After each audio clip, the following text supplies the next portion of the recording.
નમસ્તે મિત્રો, વિદ્યા એકેડેમીની યુટ્યુબ ચેનલમાં આપ સૌનું હાર્દિક સ્વાગત છે.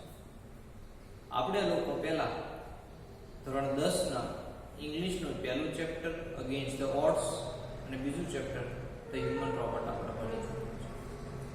હવે આપણે આજે ગ્રામરની શરૂઆત કરવા જઈ રહ્યા છીએ. ગ્રામરમાં તમે બધા સૌ ભણ્યા જ હશો. શું?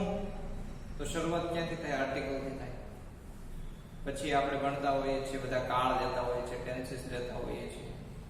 પછી ટેન્સીસ ઉપર એક્ટિવ પેસિવ લેતા હોઈએ છીએ, ડાયરેક્ટ ઇનડાયરેક્ટ હોય છે, ડબલ્યુએચ ક્વેશ્ચન હોય છે, સેન્ટેન્સ જોઈન કરવા માટેના પ્રેપોઝિશન્સ કન્જક્શન આપણે યુઝ કરતા હોઈએ છીએ.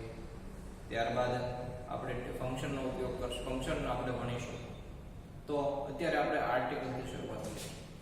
આર્ટિકલ શું છે? તો ઇંગ્લિશ ભાષાને ગ્રામરની શરૂઆત જ આર્ટિકલથી થાય છે.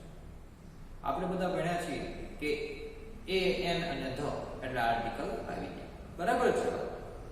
પણ આપણે આર્ટિકલ બહુ રસપ્રદ રીતે ભણવા જઈ રહ્યા છીએ. તો શરૂઆત કરીએ આર્ટિકલ.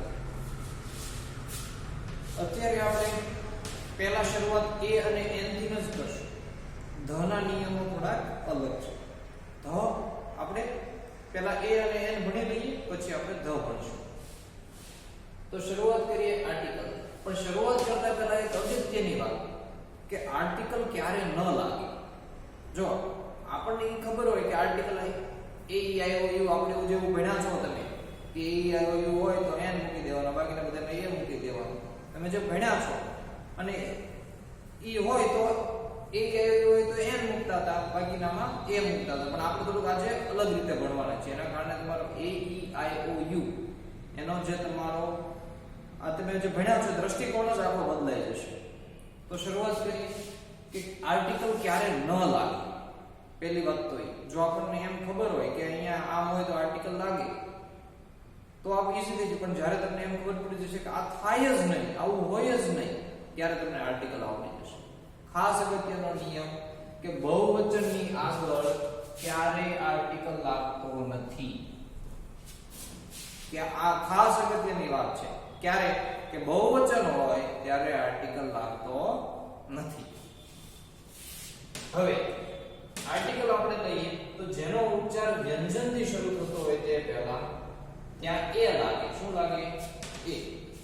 અને જેનો ઉચ્ચાર સ્વરથી શરૂ થતો હોય ત્યાં શું લાગે છે? એન લાગે છે. આ તમે નોટ્સ કરી લેજો.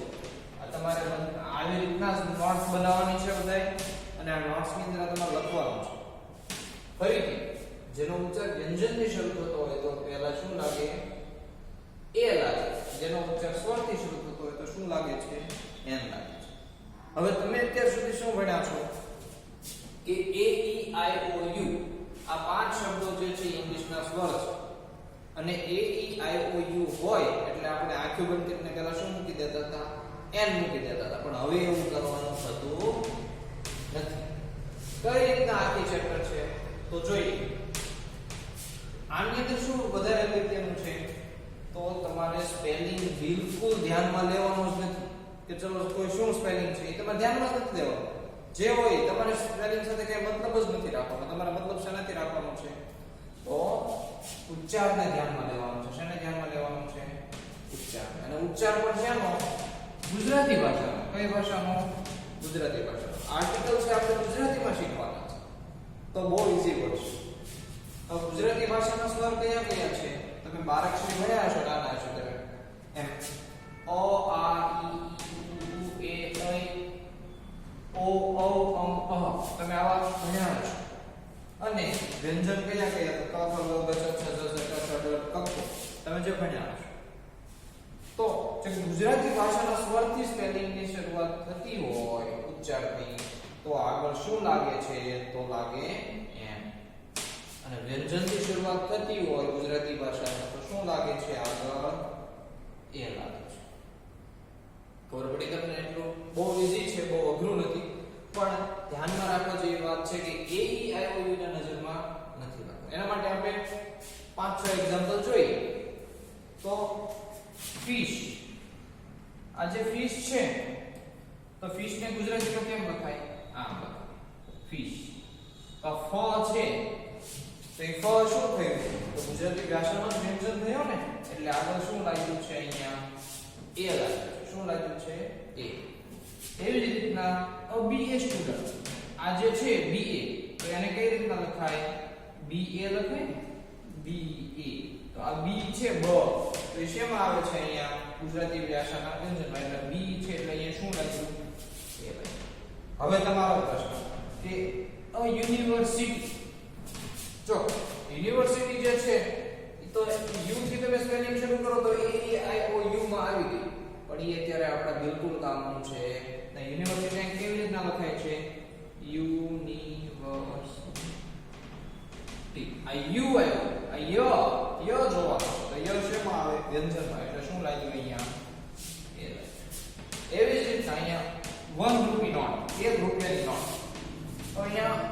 1 છે તો 1 ને કેવી રીતના લખાય 1 એટલે જંગલની વાત નથી 1 ગુજરાતી ઉચ્ચારની વાત છે તો વ શેમાં આવે તો વ્યંજનમાં આવે એટલે શું લાગ્યું અહીંયા અ લાગ્યું ખબર પડી તમને હવે અહીંયા જો યુ અને ઓ બંને આપણા અંગ્રેજી ભાષાના સ્વરમાં છે પણ એ અહીંયા કોઈ પણ કામમાં આવશે નહીં હવે નેક્સ્ટ જોઈએ તો n ક્યાં લાગે તે જોઈએ n આને બધા શું વાંચો છો આપણે બધા અવર વાંચવાનું છે અવર વાંચવાનું છે નહીં એટલે અવર તો અ છે એ ક્યાં આવ્યો છે તો આવ્યો છે સ્વરમાં એટલે અહીંયા શું લાગી ગયું n એવી જ રીતે આપણે જે BA સ્ટુડન્ટ ભણ્યા હતા તો BA સ્ટુડન્ટ ની આગળ શું આ B હતો એટલે શું આવ્યું તો અ હવે એવી જ રીતના MA તો આવ્યો એટલે શેમાં આવે છે અહીંયા સ્વરમાં આવે છે એટલે અહીંયા શું લાગ્યું એમ લાગ્યું એવી જ રીતના આને આપણે બધા શું વાંચીએ છીએ હોનેસ્ટ વાંચતા હશો ને અમુક લોકો તો હોનેસ્ટ નથી વાંચવાનું શું વાંચવાનું છે ઓનેસ્ટ તો અ લાગેલો છે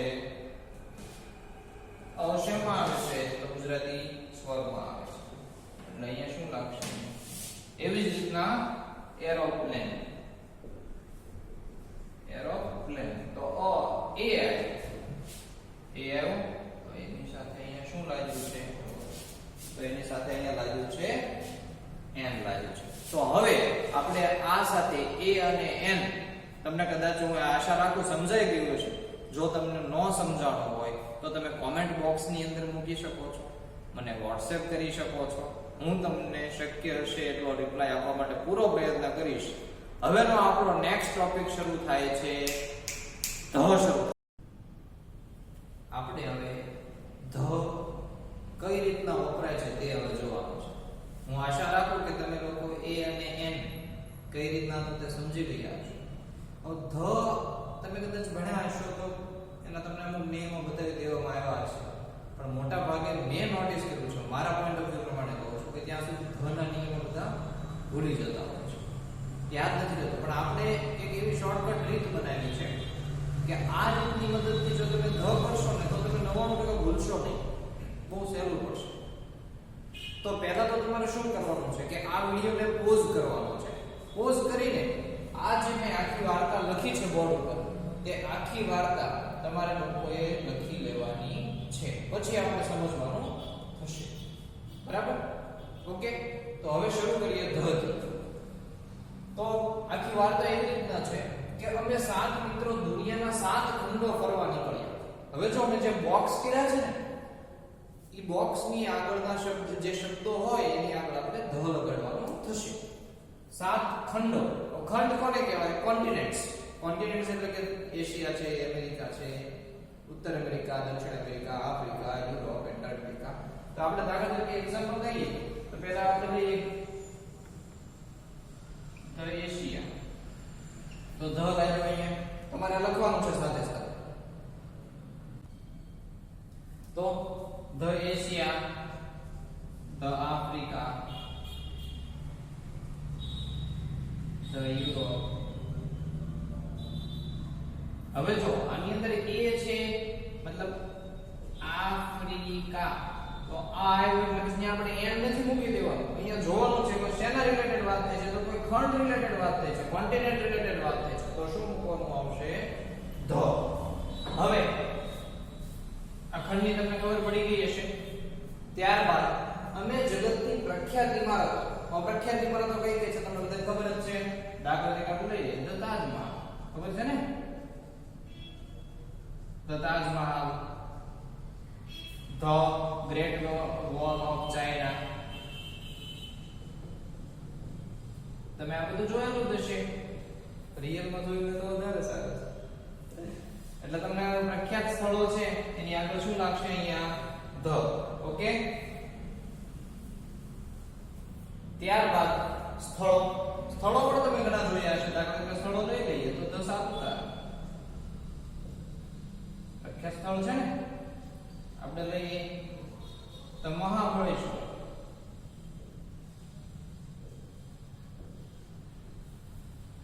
આ બધા પ્રખ્યાત સ્થળો કહેવાય. તો પ્રખ્યાત સ્થળોની આગળ શું લાગે છે? ધ લાગે છે. ત્યારબાદ આપણે સંસ્થાઓ જોઈએ તો સંસ્થાઓ તમને ખબર હશે. દાખલા તરીકે આપણે લઈ શકીએ અત્યારે કોરોનાની મહામારીમાં WHO વર્લ્ડ હેલ્થ ઓર્ગેનાઇઝેશન, વિશ્વ આરોગ્ય સંસ્થા, એના વિશે તમે ઘણું ન્યૂઝપેપરમાં વાંચ્યું છે. તો WHO છે એની એક સંસ્થા છે. તો એની આગળ શું આવે? તો એવી જ રીતના હોય આપણે ધ યુનાઇટેડ નેશન્સ, UN, એની આગળ શું લાગે? ધ લાગે. ખબર પડી તમને? સંસ્થાઓની આગળ શું લગાડવાનું છે? ધ લગાડવાનું છે. ત્યારબાદ એક 5 સ્ટાર હોટલમાં રોકાય. 5 સ્ટાર હોટલની પણ તમને ખબર હશે. તો કઈ કઈ હોટલ છે આપણે 5 સ્ટાર હોટલનું તમને ખબર હોય તો તાજ પેલેસ, તો ઓબેરોય, તો ઉમેદ ભવન પેલેસ. તમે ઘણી બધી હોટલોના નામ સાંભળ્યા છે. 5 star hotel, the Rider, the Novotel, etcetera etcetera. ત્યારબાદ બારી બહાર જોયું તો જંગલ હતું. જંગલ તો તમને ખબર જ છે. તો કહી શકાય આપણે નજીકમાં કેવું જંગલ છે? તો ધ ગીર ફોરેસ્ટ છે ને. પછી આપણે કહી શકીએ ધ એમેઝોન ફોરેસ્ટ.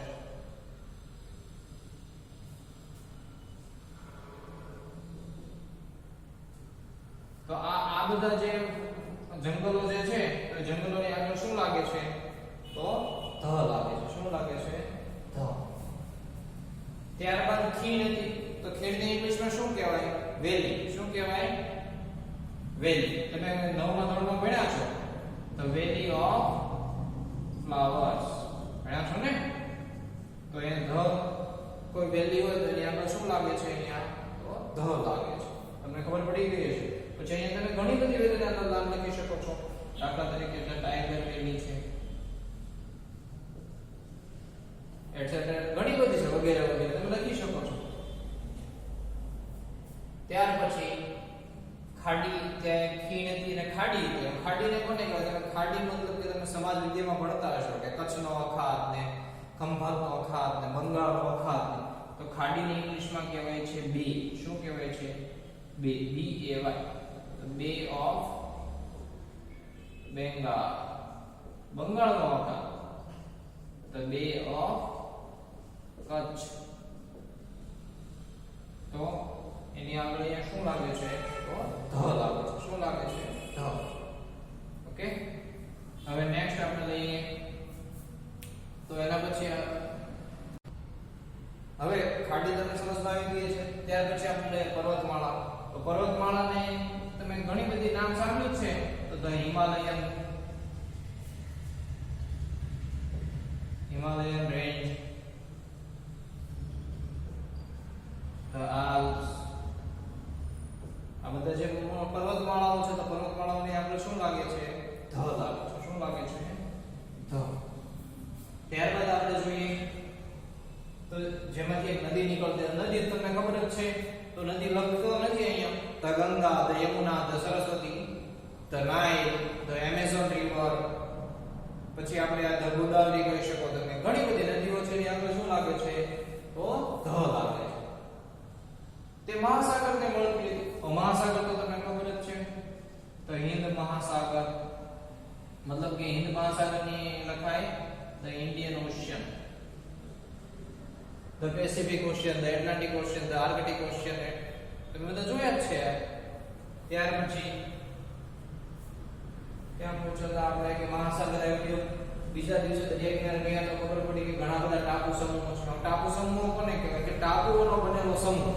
તમે કદાચ સાંભળ્યું કે બધા ચલો ફરવા જતા હોય છે તો બાલી. તો બાલી છે એ શું છે? ટાપુઓનો સમૂહ છે.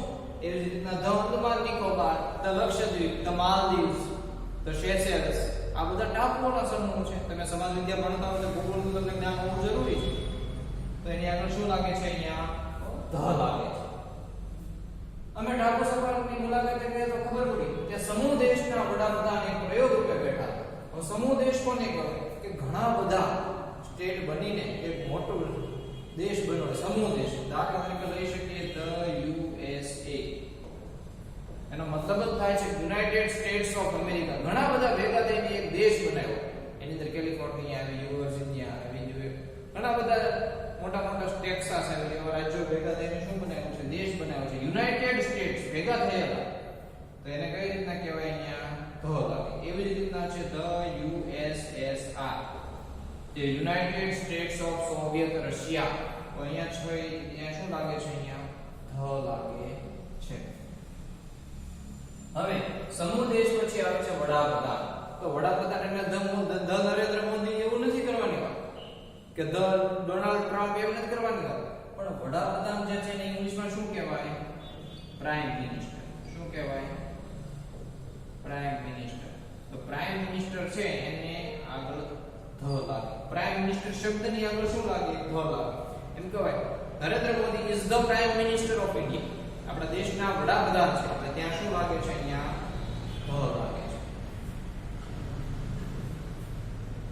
ત્યારબાદ તેમની જનતાએ, હવે જનતા કોને કહેવાય? કે જનતા તમે બધાએ જોઈ હશે, કે તમને ખબર પડે મતલબ કે કેવી કેવી જનતા હોઈ શકે. બધા નીગ્રો બધા હોય છે ને, કદાચ જોયા નીગ્રો નામની પ્રજાતિ, ધ પિગ્મીસ. આ બધું તમે સમાજ વિદ્યામાં ભણતા હશો. તો પિગ્મીસ પ્રજાતિના લોકો, ધ આર્યા, ધ દ્રવિડ, આ બધી જનતા કહેવાય, પ્રજાતિ. તો એની આગળ શું લાગે છે? અહીંયા ધ લાગે છે. ત્યાર પછી આવે છે આવો પ્રયોગ કરનાર તે પ્રથમ વ્યક્તિ હતા. કેવા હતા? પ્રથમ વ્યક્તિ. હવે આપણા દેશના પ્રથમ વ્યક્તિ કોણ છે?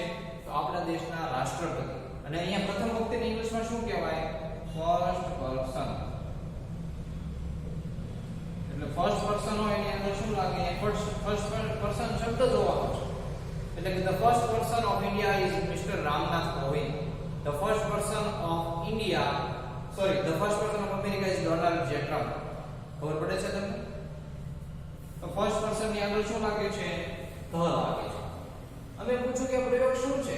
તો તેમણે કહ્યું કે સનાતન પદાર્થો. સનાતન પદાર્થો કોને કહેવાય? કે જેનો નાશ જ નથી થવાનો. તો કેવા કેવા સનાતન પદાર્થો છે?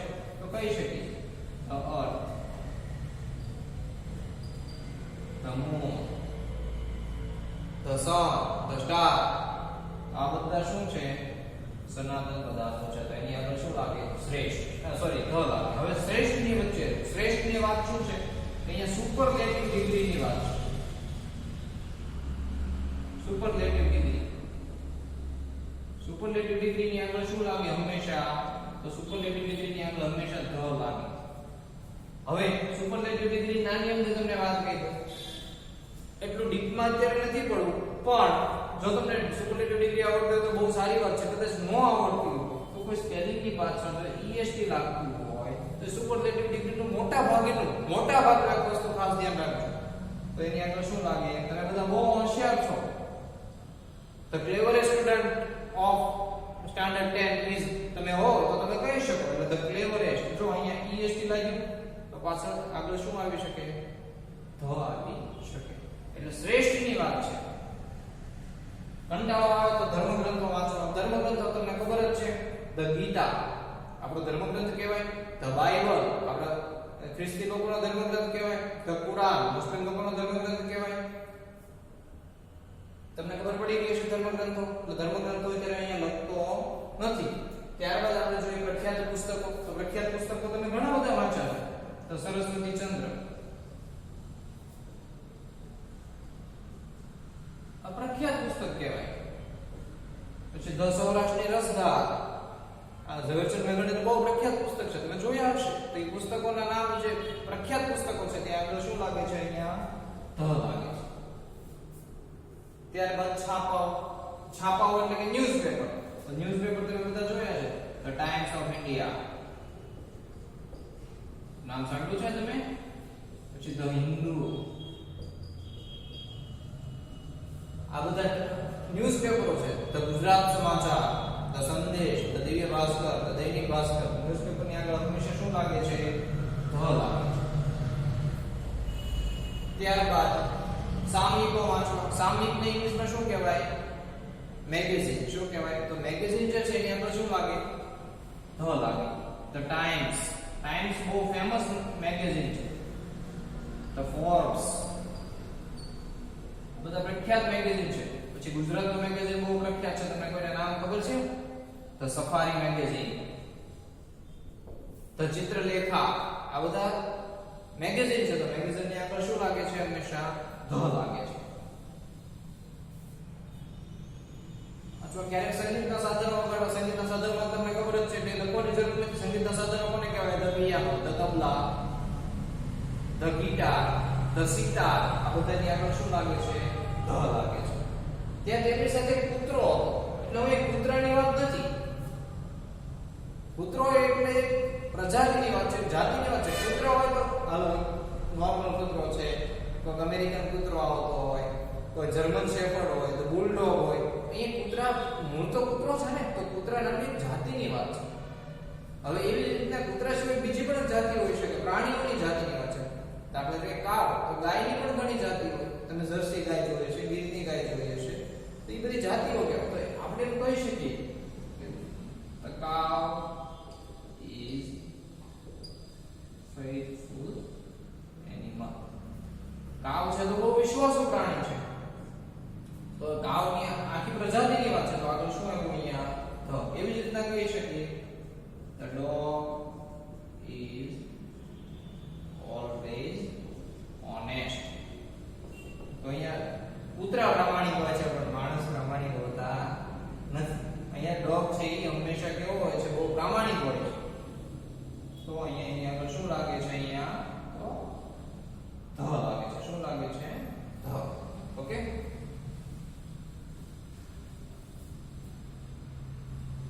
હવે આ છાપાઓ ક્યાંથી આવે છે એવું મેં એને પૂછ્યું, તો તેમને કહ્યું કે થોડી દૂર એક રેલવે લાઈન છે. હવે રેલવે લાઈનની આગળ શું લાગતું હોય છે? તો એની આગળ લાગતું હોય છે ધ લાગતું હોય છે. શું લાગતું હોય છે? ધ. તો રેલવે લાઈન કોને કોને કહેવાય? તો ધ સાઇબિરિયન રેલવેઝ. શું કહેવાય? The Indian railway.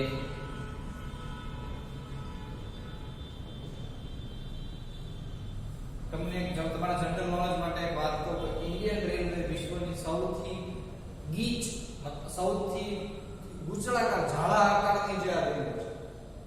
અને એક તમને પ્રસંગ કહું કે આપણે લોકો જાપાન ગયા બુલેટ ટ્રેન માટે.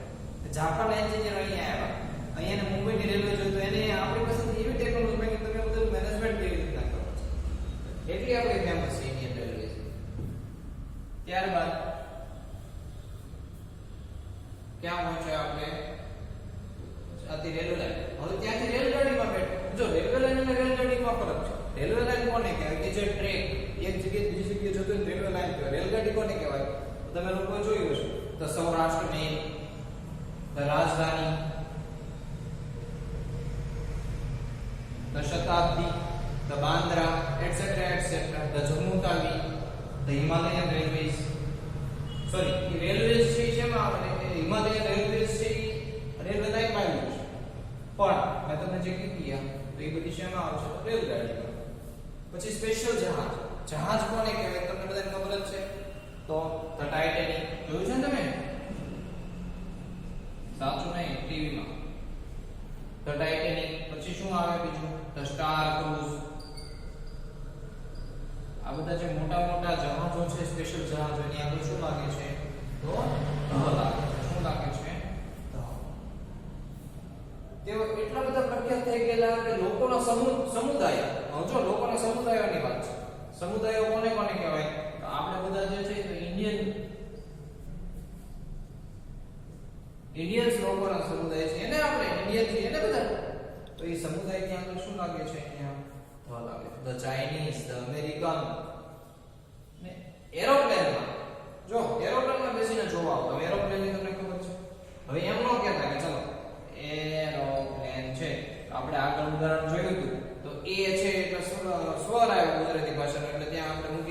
n એવું નથી કરવાનું અહીંયા શું કરવાનું છે એરોપ્લેન ની વાત છે એરલાઇન્સ ની વાત છે મતલબ કે the Indian Airlines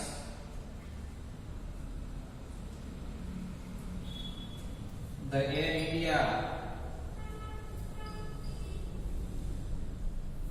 the IndiGo the Vistara the Jet Airways આ બધી ની આગળ શું લાગે છે તો ધ લાગે છે શું લાગે છે ધ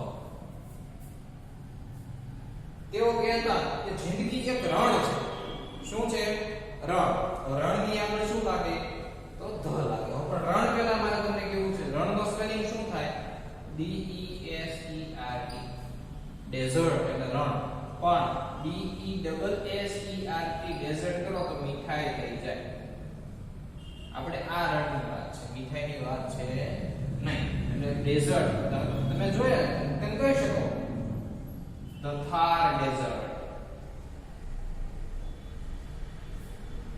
પછી કયા કયા છે થાર સિવાય તમે ઘણા બધા નામ સાંભળ્યા હશે તો the desert of Kutch the white dessert તો બધું તમે લખી શકો અહીંયા ડેઝર્ટ ની આગળ શું આવે છે તો હંમેશા આવે છે ધ અને આમ જુઓ તો એક નહેર છે તો નહેર એટલે શું તમે કદાચ જોયું છે તો નહેર એટલે કે આ તમે જે નર્મદાની કેનાલ છે નહેર આપણે શું કહેવાય કેનાલ કહેવાય તો the Panama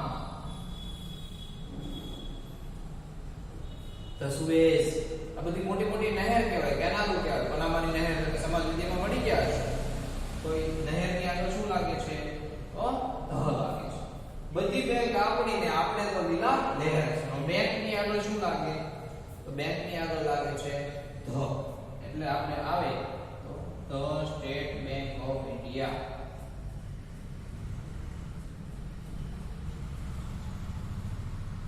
the bank of Baroda the axis bank the HDFC bank bank ની આગળ હંમેશા શું લાગે છે તો ધ લાગે છે શું લાગે છે ધ અને એકનો એક ઉદ્દેશ તો બે વાર આપતા કેટલી વખત આપતા બે વાર હવે બે વાર એટલે કે શું વાત છે કોઈ એકની એક વસ્તુની વાત એકની એક કોઈ વ્યક્તિની તો એકની એક વસ્તુની વાત બે વખત થતી હોય તો એને આપણે શું લાગે છે તો ધ લાગે છે તો એમ આપણે કહી શકીએ This is my pen. આ મારી પેન છે. The pen is blue. Pen કેવી છે તો બ્લુ કલરની છે. તો હવે જો વાત કોની હતી પેનની.